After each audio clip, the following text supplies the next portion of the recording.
Pada satu masa, pada gua ketiga dari Gunung Tujuh Puncak, terdapatlah sebuah telur yang dijaga oleh tupai bersaudara. Telur ini adalah telur naga yang siap menetas. Tak jauh dari sana, terdapat negeri yang dipenuhi harum bunga, bukit-bukit hijau, dan si cantik putri Rapunzel. Ia tengah mencari tahu tentang naga yang dikatakan oleh penyihir Camilla. Dengan bantuan Klepsi, ia mencarinya di hutan ajaib.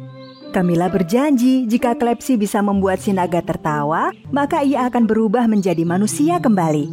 Rapunzel, aku lelah. Boleh istirahat di rambutmu?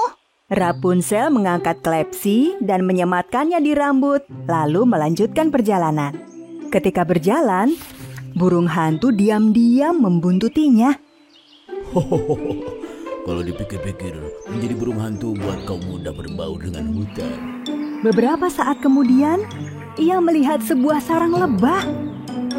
Meskipun beberapa lebah tampak mengelilinginya, namun sarang itu sepertinya kosong.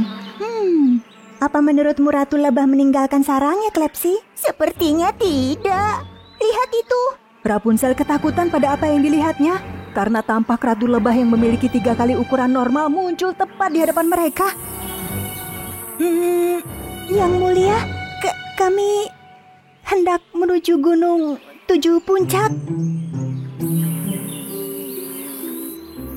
Iya, benar. Apakah arah yang kami tuju benar? Atau salah? Rasanya kita sudah sesuai jalur, Rapunzel. Yuk segera menyingkir. Terima kasih Yang Mulia. Kuharap Anda mendapatkan banyak madu musim ini. Rapunzel dan Klepsi segera meninggalkan Ratu Lebah raksasa itu.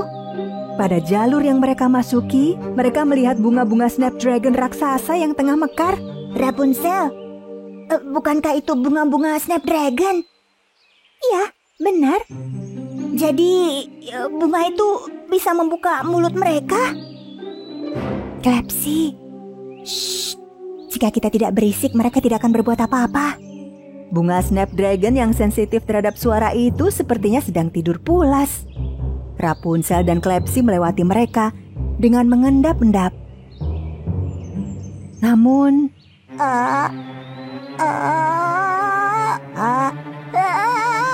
Rapunzel berusaha menahannya dengan menutup mulut Klepsi dengan rambut. Namun, itu belum cukup.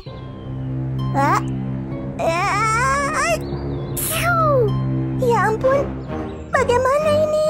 Suara bersin Klepsi yang kencang membangunkan salah satu bunga itu. Bunga itu menjulurkan lehernya ke arah Rapunzel. Mereka tak tahu harus berbuat apa. Mereka berdiri membeku. Lalu bunga itu membuka mulutnya yang besar dan berniat menelan Rapunzel. Namun Rapunzel meraih batu besar dengan rambutnya, melilitnya erat, lalu melemparkannya ke arah mulut Snapdragon. Bunga itu harus menelan batu. Dan Rapunzel kemudian harus berlari melewati Snapdragon yang lain. Mereka mendengar keributan dan mulai terbangun tepat saat ia berlari melewati mereka. Klepsi dan Rapunzel merasa lelah, namun paling tidak mereka terbebas dari ancaman Snapdragon. Kemudian, mereka melihat sebuah gunung besar di hadapan mereka. Setelah memperhatikan sejenak, mereka menyadari bahwa gunung itu memiliki 7 buah goa. Rasanya kita telah menemukan gunung yang dimaksud Camilla. Semestinya naganya sudah dekat. Rapunzel melihat langkan batu pada gunung itu dan melontarkan rambut panjangnya ke arah langkan itu. Rambutnya mengait pada puncak langkan batu. Jadi, Klepsi dan Rapunzel dapat menggunakannya untuk naik ke gunung. Kakiku. Aduh. Rambutku. Begitu tiba di gua ketiga, mereka melihat 3 ekor tupai mungil. Lucu sekali. Halo keluarga tupai. Aku Rapunzel. Pernahkah kalian melihat naga di sini?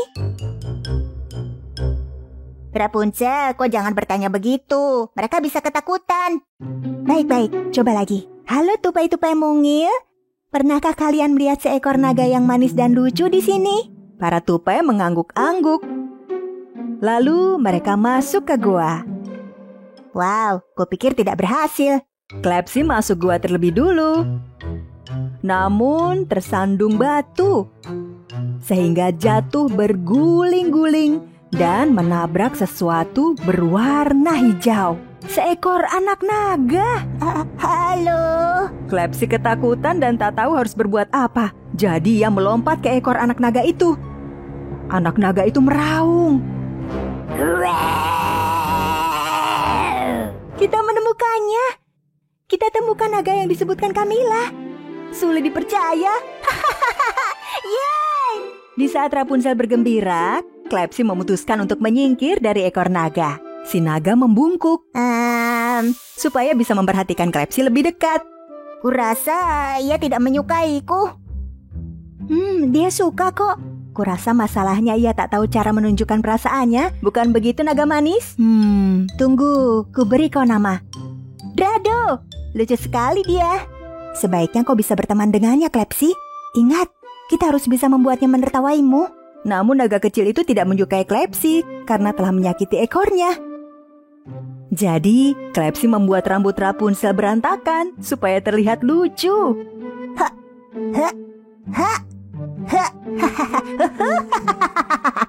Namun, itu tidak membuat Drado tertawa. Lalu, Klepsi membuat daun berbentuk naga. Ia berusaha keras, tetapi hasilnya malah lebih mirip unta daripada naga. Dan Drado sama sekali tidak tertawa. Apa dia lapar ya? Sehingga tidak ingin tertawa? Naga itu suka makan apa ya? Buah naga? Aha, benar. Baik, kita mencari buah naga untukmu. Setelah itu, kita pergi ke istanaku. Naga kecil mulai menyukai Rapunzel dan berangkat ke istana bersamanya. Namun tak jauh dari sana, si burung hantu masih mengawasi. Ia adalah teman dari penyihir jahat Zina. Ia dikirim untuk memata-matai mereka oleh penyihir kuat di negeri itu. Camilla, Zena, Hela, dan Vega. Ia melapor pada Camilla tentang naga itu. Tapi itu tidak mungkin. Aku berbohong soal naga itu. Bagaimana bisa? Jadi Rapunzel punya seekor naga sekarang. Kita berempat harus bekerja sama membuat rencana menyingkirkan para putri.